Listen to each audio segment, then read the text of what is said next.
আমার দোকানে নতুন আইটেম এসেছে একটা। আগে ছিল আমাদের চিংড়ি মাছের কচুরি, আর নতুন আইটেম যেটা তুমি খোঁজ করছো সেটা হচ্ছে মাংসের কচুরি, চিকেন কচুরি। কোনটা খাবে বলো? চিংড়ি মাছের কচুরি। আচ্ছা ঠিক আছে। আমার একটা প্লেটে চিংড়ি মাছের কচুরি কটা করে? আমার একটা প্লেটে চিংড়ি মাছের কচুরি দুটো করে থাকে, তার সাথে আলুর দম থাকে, স্যালাড থাকে। আমাকে তাহলে দুটো ফুলকো ফুলকো লুচি বানিয়ে দিও। আচ্ছা ঠিক আছে, তোমাকে আমি দুটো ফুলকো ফুলকো লুচির মতো ফুলকো ফুলকো কচুরি বানিয়ে দিচ্ছি। তাহলে তো আজকে খুব মজা হবে। আমার তো শুনেই জিভে জল চলে আসছে। এই চিংড়ি মাছের কচুরির পর চিকেন কচুরি, এটা চিকেন কচুরি, এটা নতুন করে আইটেম শুরু করেছি। আর চিংড়ি মাছের কচুরি তো আগে থেকেই ছিল।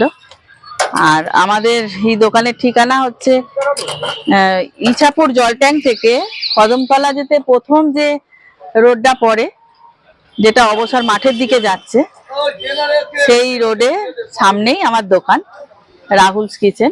এই আমার দোকান রাহুলস কিচেনে। পরে নতুন তেলে আমাকে কচুরি বানিয়ে দেবে? হ্যাঁ, এই তো তেল, এই তেল কেটেছি, আরো তেল আছে, এই কড়ায় পুরো ঢেলে ফেলেছি তেল, ঢেলে হয়ে যাবে, এবার আবার ফুরিয়ে গেলে আবার ঢালবো। এই দেখো ভিতরে কতটা পুর। ওয়াও, কি বড় কচুরিটা দেখেছো? চলো ঝপঝপ করে টেস্ট করে দেখি। যারা যারা এখনো টেস্ট করেনি তারা কিন্তু খেয়ে আমাকে কমেন্টে জানিও কেমন লেগেছে। আবার কিন্তু খুব ভালো লেগেছে। বাই।